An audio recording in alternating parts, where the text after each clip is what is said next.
All right, ladies and gentlemen, we have our first live recording of In Other Words podcast. We're taking the gender bias out of authentic conversation. A lot of topics out there between men and women, and a lot of time through default or sometimes intentionally, we hear what the other gender is saying through our gender bias. We've been taught that whether intentional or unintentionally. Well, what we hope to do here, man, is to hear each other, what we're actually saying, take that gender bias out to it, hear each other better. And even if we agree to disagree, at least we heard the topic a lot better. And so you guys make sure you follow In Other Words podcast. Again, we taking the gender bias out of conversation. Let's get back to what real conversation is about between men and women. So first up, we're going to have the ladies. We have a topic every show to where it's the ladies or it's the fellas. What is a topic? What is a conversation that oftentimes we don't hear each other on? And so we're going to try to take the gender bias out of it. We're going to try to hear each other. And then we're going to see what we come up with.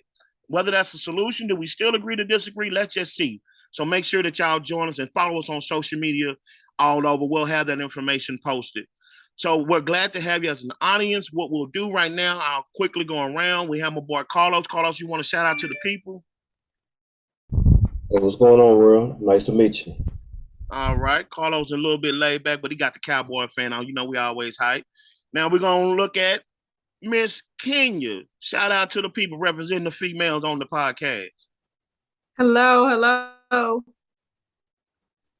That's what right. I'm supposed to say. We got Kenya out here. We being modest right now, but we're going to jump in. There's going to be plenty of time for good conversation. Frankie, go ahead and tell the people something, man. What's up with it, y'all? What's up? What's up? All right. All right. He had to throw that in there. You know what I'm saying? Myself, I am James Hester. I'm here with my podcasters, man. We're going to try to have good conversation. Now, they say the best for last. And notice I didn't make myself last. So now I'm going to bring it to Ikea. Anything you want to tell the people for the ladies? What's going on? My name is Akia Brown. Ready to get into it. Welcome, world. All right. Well, now we got the intros and the boring stuff out the way.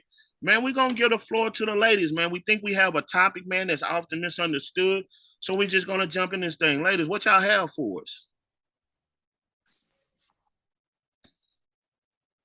Can you play the clip real quick? Oh, my bad. I forgot I got the clip over. I'm holding up the whole thing. Hey, I'm ready to represent for the fellas. Hey, it ain't my clip. No, I'm just kidding.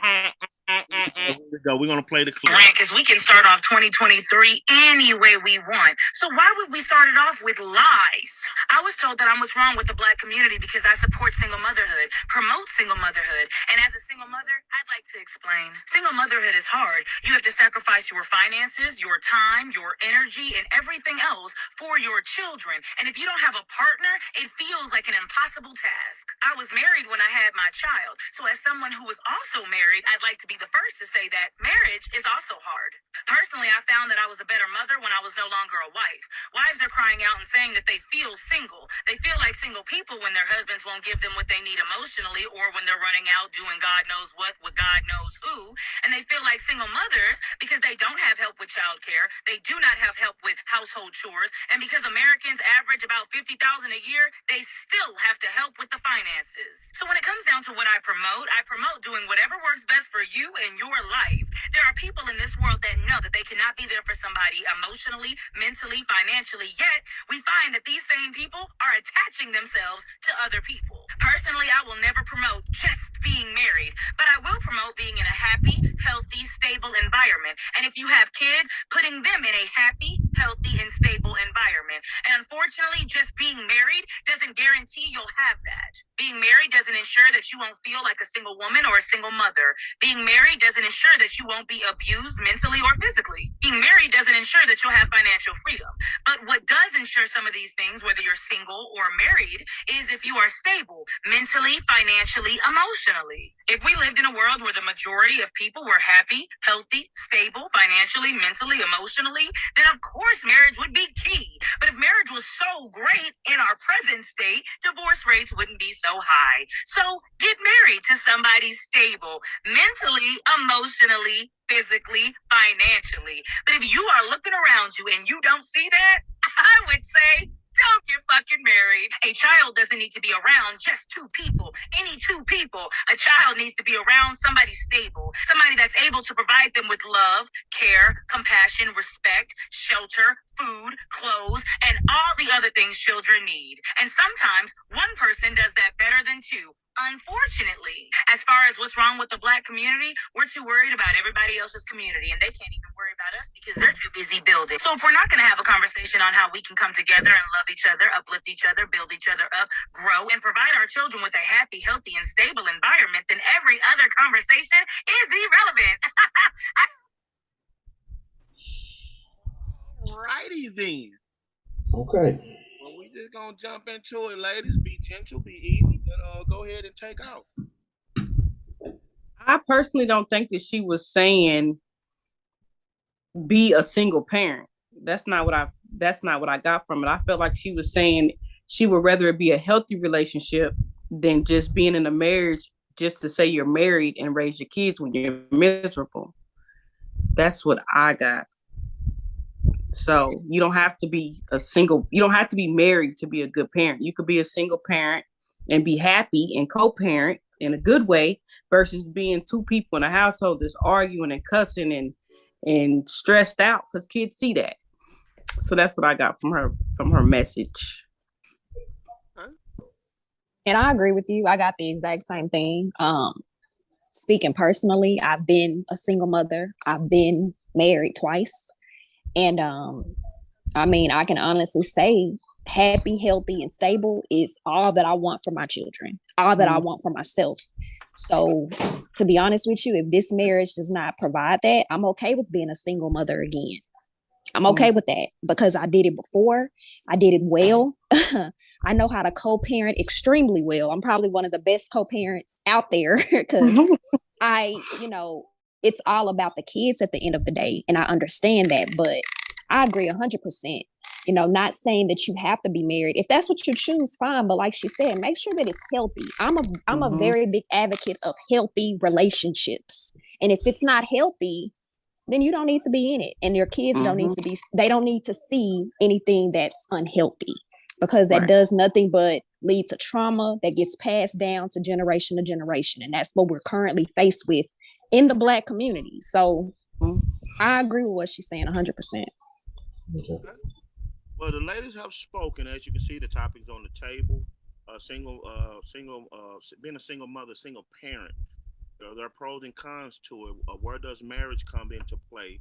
How does the marriage actually looks like? So now, what I want to turn into, fellas, when you initially heard that video and heard this young lady speak, like, what were some of your initial thoughts? Go ahead, Frank. All right, yeah. Hey, when I first heard the video,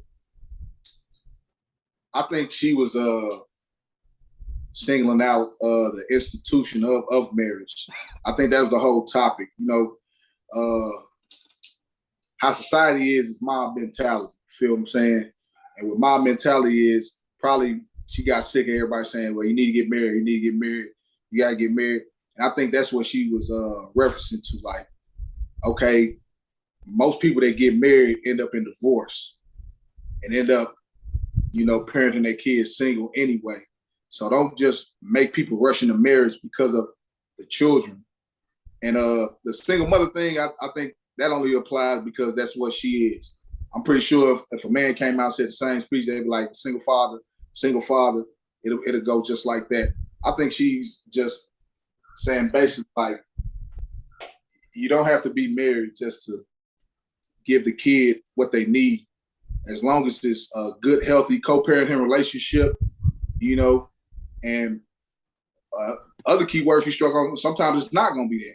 Sometimes it's just going to be just the mother taking care of everything and, the father going somewhere. Or it could be the father taking care of everything. And in some instances, sometimes the grandparent gets the kids from both parents. Okay. So I think that's how I perceive that conversation. I don't think it was just for single mothers. But I think that based on what she is a single mother, that's how it, was interpreted from her perspective, All right. Carla, what you think, man, when you first heard that video clipping, man? What did you initially thought? When I thought about it, the main thing I heard first was to me probably a clear misunderstanding of what marriage was. because in order to say single mean you had something to begin with. And I could see her frustration and hear the pain in her voice as she talked about it. And every time it came to the institution of marriage, her voice either spiked or it dropped and showed some type of reference towards that. So I can see the pain in that. To move further into it, I can actually, Key, I'm in the same boat. I come from, this is my second marriage. And I come from a marriage where I was the provider. I gave stableness. I gave all those things. Now I wasn't perfect, but I gave those things, and those things didn't follow through. But what I've learned is that instead of me saying telling the world what they need to do better, I saw what I need to do better, and started taking lessons from what I need to do. When I listen to her, I listened to her talk about um, if you paid attention, I didn't hear any ownership on her part. And I'm not knocking her, but I didn't hear no ownership on her part. I heard everything that wasn't right. Everything was going to a different direction. Everything pointing somewhere else. It never circled back. The only thing circled back was she was a single parent. She was doing well. Now, I'm not saying a single parent cannot do well, but James said it earlier. I think the definition or the understanding of marriage first. Okay. Just because you meet somebody, just because y'all have connection, that don't mean it's a marriage. Just because y'all were high school sweethearts, that doesn't mean it's marriage. We talk about the black community. Well, what does marriage look like in the black community?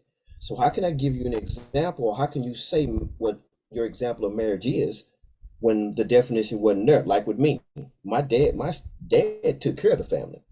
So I thought as long as I provide and take care, that will take care of the problems or the issues.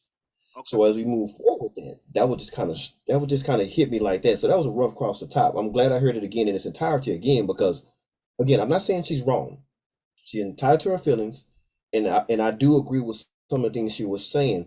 But if we want to talk about it, in other words, let's look at what is causing the damage or causing the frustration on the conversation.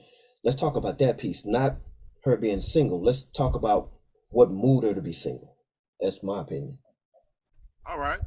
So we listened to the video. We hear what the ladies initially got out of it. Y'all hear what the fellas' response with it. Ladies, let me know. Did we hear the topic? I'm gonna wait before I actually chime in on it. Did we, in other words, or did we hear it from our gender bias? What do y'all think?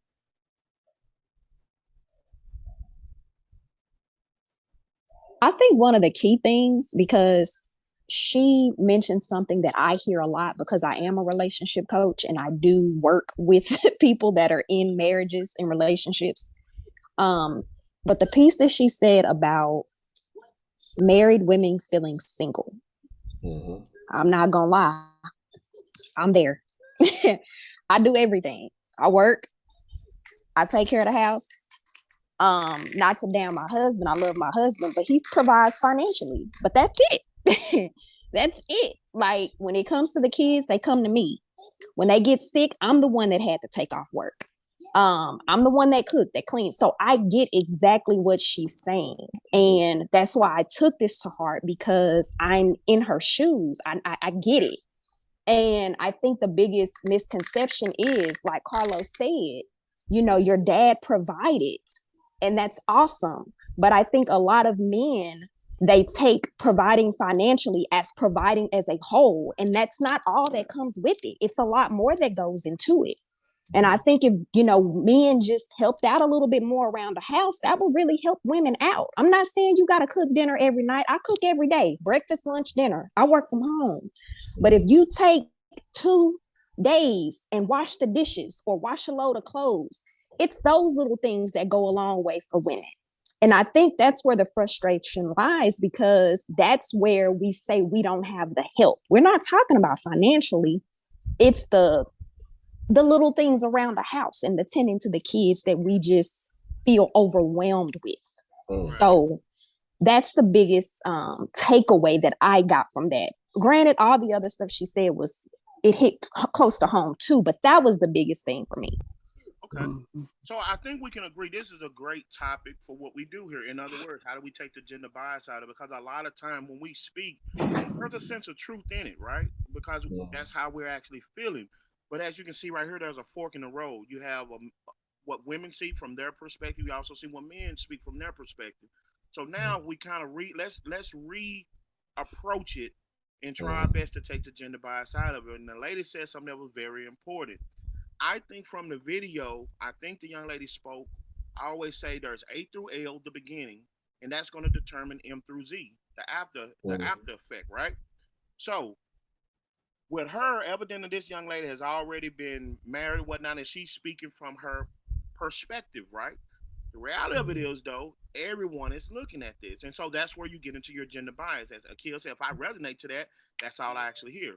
Well, what's the solution, right? So let's go back and look at, okay, from the beginning, how can we as men, and this is really toward the ladies, we're already there now, right? And usually when we're there, if you're already in a pile of crap, right? Well, you're already dirty, right?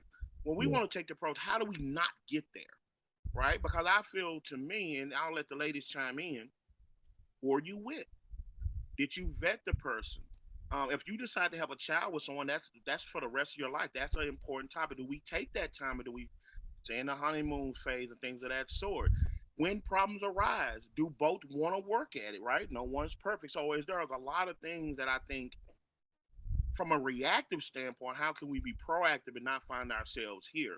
Because as you can see, and I say it's a good example, as in other words, she's there, right? She's already there. And as you can see, there are people who are actually there.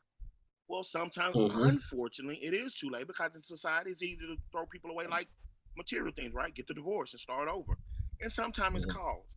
Well, we want to focus on that in transition. Now we want to hear what the lady's really saying. Now that we gave our initial opinion, because, right, we know our version of being a husband, right, fellas? What we're hearing right now is that all kind of like Kill said. Maybe that's what we talk. Hey, provide. I know that's a stereotype with us men. So now what I want to understand, and again, I just want to hear from the ladies, and then we'll chime in. And I think Akil kind of touched on it. What are some things that we can do? Let's just say if we're in the boyfriend girlfriend phase or the fiance phase. What are some of the things that a relationship that you think can do to have these conversations and make sure that these things don't happen? Is that possible? I think honestly, it's just having the conversation. You got to have uncomfortable conversations in the beginning. I'm sorry, you have to. And that's the thing. People are avoiding those major topics. Damn your favorite color. Are you a good parent? Like, if you have kids, like, what's the relationship like between you and your baby mama? Like, those are the conversations that you need to have with people up front, because that's going to set the tone for what it's going to be like if y'all have kids together. So it's having those conversations up front and getting an understanding of who you are dealing with. Now, granted, people are going to tell you what you want to hear. So their actions are going to, prevail through it all. But you have to at least have the conversation. It starts with that. That's a great point. And I want one of the fellas to chime in on this. And that's a great point, having a conversation. But also to that, we have a place in society where if men really say how they feel, well, he's soft, right? Or he's complaining, right? Or he should already know it. So how do we navigate the fact, okay, if you say open up, what if my truth is uncomfortable for you to hear? Fellas, how do y'all feel about that? Because now we hear the lady saying, hey, have them honest conversation. That's not the favorite color in just a honeymoon phase. But how many times do we find ourselves, okay, if we say, hey, I don't like that, if we the leader to provide and we say, hey, I think we should do this, what are some of those things? How do y'all fellas feel about that when we do open up, it is not received based on we open up? Because a lot of time when the men open up about their feelings, and I pretty much feel the ladies can agree to this to a certain extent, we're being soft, we're complaining, we should just do. So fellas, if y'all could just briefly address that, because now we got the topic on the table, open up and have that conversation, which is what we're doing. But what if we're met with the fact that excuse me, what we're saying is not being received well? You want to go, Frank, or you want me to go first this time? It's on you, Los. All right. It's actually rather difficult because sometimes what's not being brought to the table is that before we have a conversation, when I see you across the room, in the dating phase, there's a perception already made off the top. It could have been where we met, where we're going, where we at. It's the perception already made. And then when we proceed to interact and come together, I'm already getting a picture. You may with your homegirls. Maybe your homegirl came and got it. There's something starting to build at that time. So a lot of times from there, the character of the relationship or the character of what the relationship gonna look starts right there. And let's be honest, in the beginning, you throw everything up front. It's always flowers, candy, the clean shirt, the clean shoes, because that's you're trying to impress. So when a relationship goes down the line, the problem that I've seen was I'm looked at to be stature. We don't want to say it, but I'm looked at to provide. It's expected, actually, almost. I'm a man, I should bring to the table, but what I bring to the table is different. Because I had this happen. I asked the question, I was asked, job, occupation, and credentials. So then I asked the young lady, well, what do you bring to the table? And she got insulted. So then I had to think about it. Okay, if I can't ask you and you can ask me, then this is not going to work. But then I started noticing across the room, or not across the room, I started noticing the area that when someone they're looking for someone to provide for them, just like we look for someone to provide for us. So I think they get misunderstood sometimes. The word provision is misunderstood. Providing does not mean I give you everything, but it means I meet you.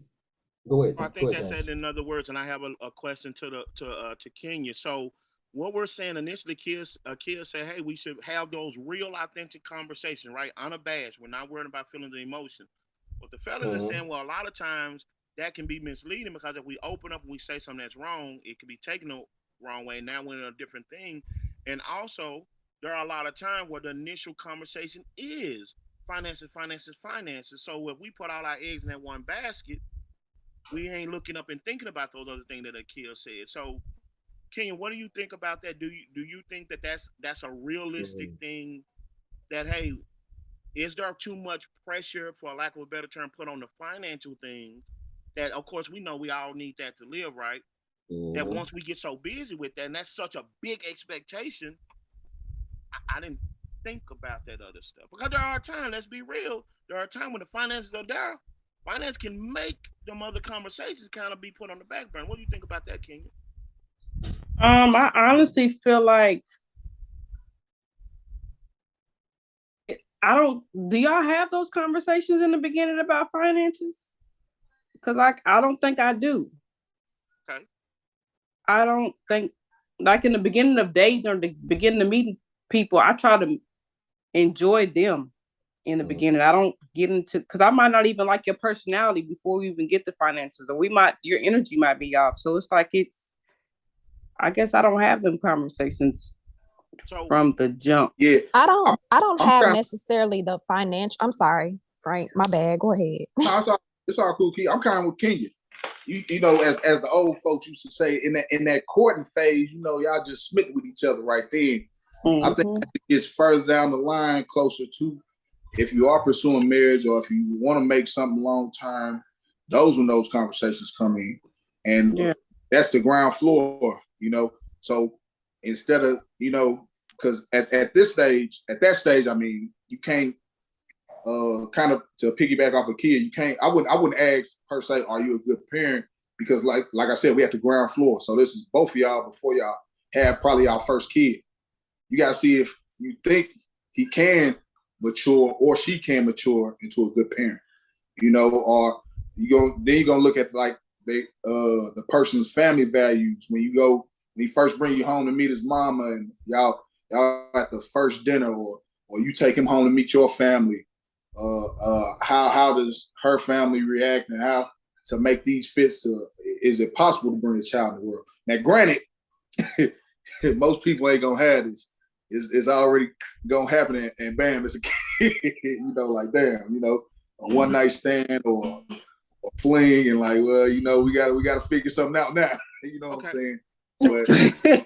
So But so let's try to press and Akil, I'm gonna come up. I'm gonna come to you because I know you had a point. So, but what does that balance look like, right? Like you don't know. Like in Kenya's situation, hey, I'm just on the vibe, and then that's me. You know what I'm saying? If the vibe ain't there, I don't give a damn if you make whatever money. If the vibe is not there. Mm-hmm. But what is that balance, right? Because yeah, you want to have that, like Akil alluded to, but how do you mix in? Do we not normalize those conversations? Like Is finances not a normal conversation? Are there other things on your value system that's more important, right? Because again, no one's is a finished product. I honestly think that was my honest opinion with her, and I know she was speaking from her experience, but we all have something that's our weakness, right? You know, Mm-hmm. so do we have those conversations? So we're not talking about the finished product, right? But how do we balance that? We out vibing, we kicking it, and y'all want to vibe with you, Kenya, but that's a conversation. How do I know when? The second date, third date, a month or whatnot? How do we still get to that point where we can have that conversation? Because I could be vibing, and you could be the one want to know finance. Hey, is this something I'm going with, or vice versa? So how do we still get to that? I'll throw that over to the lady. Then, Kia, I want to get to your point. To me, it's just going with the flow. So I'm not saying in the very beginning you have to talk about finances, but you need to be able to read between the lines. What I mean by that is, I have to use a personal example only because, Okay. that's what I can speak on. Okay. But like my husband, for example, before we met, I knew he was a firefighter. Okay. I knew he also had a second job. So in my mind, I was like, damn, he's a hardworking man. He got his shit together. So that initially was my thought. Now, that's what I value because guess what? I'm a hard worker. So I needed somebody that was on their shit just like I was on my shit. So when I say you don't have to necessarily talk about finances, but you need to have some type of indication of who you're dealing with. Yeah, we can vibe and all that, but if your hustle doesn't match mine, unfortunately, we're not going to get far. So you don't have to talk about the finances, but you need to be able to figure out who you fooling with and who you dealing with, and know that, okay, if we not yoked right now in the dating stage, we not gonna be equally yoked. If we not equally yoked, in the getting to know you stage, I don't have nothing for you. We can't continue. So you have to be able to read at least between the lines. You don't have to dive deep into, okay, what's your credit score on the first date? But you need to be able to, like I said, know who you're dealing with. And I'm not saying put all your eggs, on the table in the 1 date, 2 date, 3 date, but you just got to be paying attention. A lot of times people get so caught up in looks and stuff that really don't have no value, to where that other stuff that's important, you're not talking about it until months and months and months later on down the line. So that's all I'm saying. I hope I'm making sense, y'all. Yeah. No, you are. You're making sense, and we gonna get to the part because I feel like we turning that corner, but we finna get there. So this is open up to anybody now. So it seems like the initial problem is that we put finances at the initial core, top of Mount Rushmore, and then everything else. What if we put everything right beside each other? Because from what I'm hearing, you can have all the finances in the world, but if I'm miserable. So what if we normalize an interchange of all the topics, right? Like, because think about it, like, y'all, I'm gonna be honest. Of course, we won't use names, but I remember growing up, and I have a lot of mentors around me, and I look at people from just a financial aspect, like, damn, they be happy, I be doing this or whatnot, and I've had the fortune and privilege of being around them closer. That's a business contract, and so now, and fellas chime in on this. Those look, if we happy and we vibing, and you come later on down the line that now this is important. Wait a minute, that wasn't a core value in the beginning. And that's why I say, could the danger be that the finances can blend some of this stuff? But as you live with someone day to day, oh shit, do we compliment me? Do he look at me right? If I lose my job and I don't have finances, am I a different person? Or hey baby, let's get in there. It's not that your grind don't match, but hey, let me help you out. Do I put that work in, or is it really subconsciously we have a bias of putting that finances up there, and we all interpret that, and then when these other things come into play, fellas chime in. I think as men and women, we get a glimpse, or we put it's like a cookie cutter mold or a textbook thing, like, or a plan. We got this. We have this thing like for a guy, man, fat ass, big this, and blase blase. She got to cook, she got to clean, and And down the line, in reality, you're gonna realize, man, I ain't finna get all that shit. You know what I'm saying? You know, but it's not. We shouldn't settle, but we shouldn't, you know, go for everything on that goddamn list. You see? And I feel the same should be for women too. And you know, so we shouldn't get, if you get so focused on finance, you're gonna lose out on the fact that, hey, when I do need this guy to help me wash dishes, shit, he ain't trying to do that. You know what I'm saying? He gonna go to the second job. He gonna be like, man, look, I'm tired because I've worked 3. like, you know, and then the argument ensues from there. Right. Like, you at least get up and, you know, like, dry these motherfuckers for me. So Carlos, right. So Carlos, from what I'm hearing, how do we just break that mold, right? How do we break that mold of, because everybody have their different opinion, their different value system. So how do we just break the mold? And I think I've heard it, but do we really do it? Just get to know the person on all levels, right? A through L. I'm gonna go to A. Once I understand A and the power A, I go to B. Once I understand B, C, and all the way. So when I get to M through Z, marriage, children, whatever, oh, I know A through L. A through, since I know A through L, M through Z has value. M through Z has no value, excuse me, without A through L. So, Carlos, briefly, how do we just, because I think what we're men now, and this good thing, in other words, right, once we start talking men and women about this topic, man, the mold and perspective that we have kind of needs to be revisited, right? Yeah. And now, to Akil said, how do we now break that mold and approach it to where everything is on the same level and we just kind of vibe and, you know, we hang out, we get to know that, because there are so many circumstances. And again, we don't want to put it out there where we think we met a perfect person, and just when life happens, throw that person away. That person's not long on that, because life do happen, right? Financially, cooking, you know, like if I'm working 2 or 3 jobs, shit, I probably don't have time to take out that trash. But how do we get down to those basic things that I think everybody is saying, that compliment, that support, that when it hit the fan, I got you, so to speak. If we're talking about children, well, we know finance is a part of it, but like Akil said earlier, hey, how do you treat young ladies? How do you treat young boys? How do you be a father? How do we break that mold right quick, Carlos, to where we say, maybe we need to start over when we talk about that day. Maybe it's not just hanging and vibing or just the finances, but we get a little bit of everything. Carlos, you want to chime in? Yeah, and man, it's a great conversation. And here's the beauty of the That's a great conversation hat that you got on too. I know that. Appreciate that. Can You you can see like that hat, King? closer. Yeah. Okay. Can you say yes, y'all, for the people who listen? Go ahead, Carlos. I think what we need to start doing is looking at and taking a real consideration what we consider casual conversation. So now everything we're saying sounds great, but do you not know that sometimes in casual conversation these questions get asked in a unexpected or unintentional way? Where you work? Oh, okay. And then and it may not be meant that way, but guess what? It was brought up. Now, to change it, you actually got to look at a relationship, or not a relationship, meeting someone almost like in stages of raising children. You don't treat a 6-month-old the same as a 1-year-old, nor a 1-year-old the same as a 10-year-old or a 15, and vice versa as you go on. Each section you upgrade the understanding, or you modify the understanding. You take pieces in, you take pieces out. Like the ladies said, when meeting someone, you have a gauge. And with the gauge, you begin to test the waters with. And here's the one thing that we, to be honest with, it's okay to test the waters. It's okay to ask the question or receive the question. So it's okay. Like for men.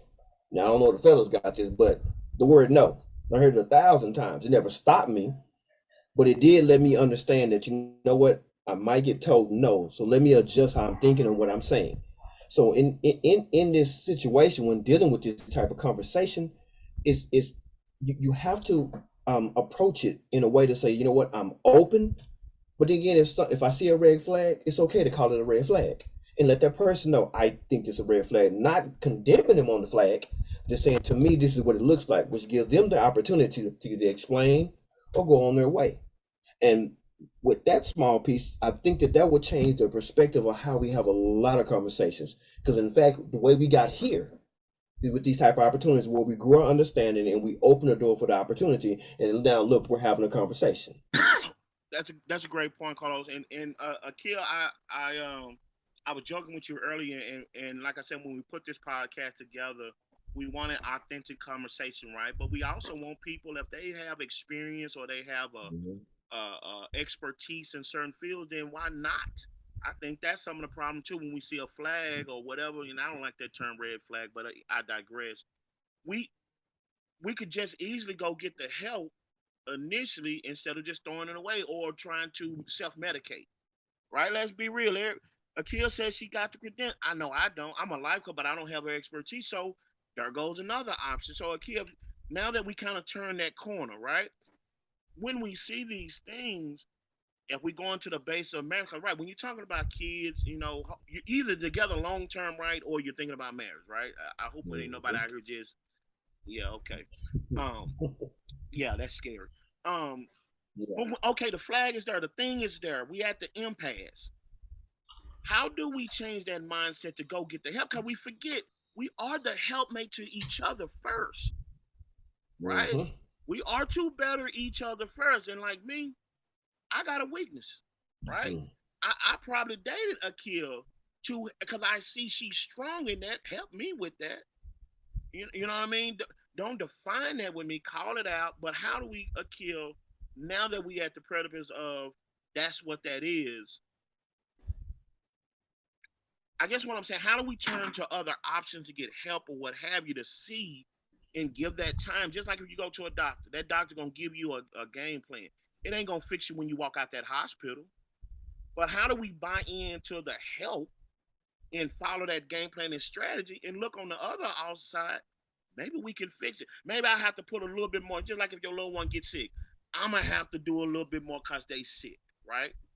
So if they're mentally sick and I'm for them, how do we turn that corner kill to say, kind of like you're doing, I'm gonna take that right there and not judge them, and then that other person also take advantage of that and say, man, that kid holding me down would not let me jump down. That gives me the confidence to not fuck up a whole lot. But okay, let me get my shit together. That makes sense, Akil, if you can kind of address that. Absolutely. So the first step is taking accountability. Mhm. That's So my word. Can I if put my you son? don't want to take accountability, because this is what's happening out here too in these streets, you probably got one person that's taking accountability, that's getting help, that's working on themselves, but then you might have somebody else that, I'm not saying this person is a narcissist because you have to be diagnosed by a therapist to be a narcissist. But if they have narcissistic traits, guess what they're doing? They're projecting all of their shit on their partner. They're Yeah. not being accountable. So Yes. you're asking how to get help. Well, first of all, you got to realize that you have a problem. Mhm. That's where it starts. And a Mhm. lot of people don't want to admit that they have a problem. So I can be a spouse that's very team counseling, team therapy, team, all of that. But if my partner is not on that same page, guess what? Either I'm going to continue to push him to do it, but guess what? It's going to be him that's going to ultimately want to have to do it. Yes, It's man. going to have, it's going to be him. So that's where the frustration lies, because a lot of these people don't want to get the help. They would rather sit in their shit and watch their partner thrive and hate on their partner from a distance, because that happens too. Yeah. But it's people not really wanting to get the help that's a problem. And I have to be honest with you, what I see is the males that's not really wanting to get the help.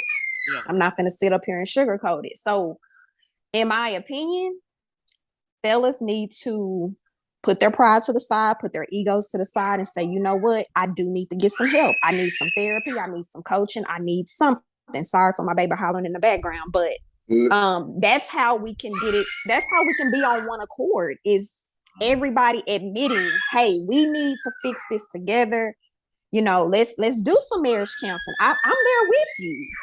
Mhm. It's ultimately admitting that you have a problem and that problem needs a solution. So in other words, it's my pride. That's all Yes, it got is this pride. it's Hold pride. on. Mhm. But I'm right, okay? Now, but look, wow, Kendall. we've arrived, and this is so good, man. As you notice, we start off initially, young lady on the on the video, and she was speaking from her own broken place, and she Mhm. had validity. But let's be real, we're human, right? That's why we take away the gender bias. When we're already broken, even when we're telling our truth, what sneaks in is some of that hurt, right? And what some of that hurt does, it also confuses the conversation, right? And typically, what we do, we jump to our experience. If you heard, even some of us, we shared our personal experiences. And so, as Akil kind of walked up to and kind of Carlos helped us get there, is that okay, fellas? We need to normalize that we don't have to have it all right, right? We don't have to have all the answers, right? And when we can do that, now we can open up and say it's okay to be not okay. And if I have a mate that says that's willing to, help me take one step back for us to take two steps forward, that's true. On the flip end, ladies, don't judge us so hard. Hey, if you have that expertise or you have that knowledge and you're there yet and vice versa, take us off the hook. Because one thing I think every male out there can say, if we truthfully vibe with a woman and care for her, the last thing we want to do is let her down. We focus more on that, and what we usually do, to Akil's point, we try fixing it and but we're really self-medicating. So we usually make another mistake and another one instead of saying, I don't know. That male ego pride, we all deal with it, right? Like Frank said. So I think right now, even coming from her perspective, now that we looked at A through L, there is a host of other things we can do. Now, will it automatically not make it get to that point? Well, that boils down to two people in God, right? But we have identified that there are a lot of things that through our gender bias, if we're already speaking in the hurt, well, I ain't worried about the solution, right? I just want this pain to stop, right? And if this pain won't stop and you won't stop it, then I'll go do it myself. But it looked like we got off track, man. We supposed to do it together. No one's perfect, right? It's not a male thing or a female thing. But when you see those weaknesses, hey, I'm supposed to cut for Kenya just the same. I'm not supposed to drop it like a bad habit. Hey, let's get some help. And in turn, Kenya is supposed to be open and transparent enough, having those real conversations. You know what? I vibe with you even more because you care enough about me to be a better us. Yeah. Now we're getting into the middle stage of that relationship, and it'll come back to what Akia said way back in the beginning. When you get to that middle part where you already married some years down the line and y'all just been together for ever how long, and y'all get to that little middle part, is having those uncomfortable conversations. And I believe as a male, as a man, it almost goes into the cliche, I'm not a mind reader, but you still have to see. You have to open your eyes, and sometimes your lady might have to let you see. Like you look like, hey man, you're looking. She'll just look a certain way, like, man, let me get my ass up and take out the trash real quick, or let me help, man. She look like she about to bite my head off. Right. Man, about to throw a skillet at my ass. And it's all about. I'm sorry. No, go ahead, Akil. No, go ahead. And it's all about how you say it. It's not necessarily what you say, but how you say it. And if you know your partner well enough, at this point in the game, you should know their triggers. Like you should know how to say things to them. And if you say it the wrong way, it's going to turn into an argument. That's right. So because that's what we've been together that long. That's what I'm saying. At least have an understanding of each other. Yes, absolutely. I remember the last relationship that I was in, and I love the way Akil approached it. Now, everything was vibing the whole 9 yards, but eventually, when we got around that corner, what I realized that there was no accountability. Prolific counselor, her job was to solve other people's problems. But what I noticed, as long as I did the things that she didn't have time for, I'm the perfect mate. But the reality of what I realized, you got to do some of this, right? And even when it came to that conversation, let's have the healthy conversation. Hey, this on you. It shattered her world. I'm a different person. Wait a minute. No, it's you, it's you, it's you. So like Akil said, that accountability is one of those things that getting hidden, right? As long as the getting is good and you're providing the help, well, I'm providing the help to help you to get the help to complement so it can be a better balance. And so long story short, when I found out that wasn't there, what I realized, oh shit, I'm going to be toting this all by myself and no one else can be wrong. So if I get it wrong, and then we definitely going to be wrong. So that accountability is huge. And I think, again, when we take away that gender bias and realize, look, I got my strengths, and we identify that sometimes we put that finance so strong. But what if the finances come up the rear? We get our other floor level stuff together and make them just as important, right? And as we can see, man, that's not a gender thing. That's just about, like Akil said, having honest conversation. As much as we said have honest conversation together, I firmly believe you cannot have an honest conversation with someone else if you're not able to have an honest conversation with yourself. I cannot give Kenya what I haven't given myself, right?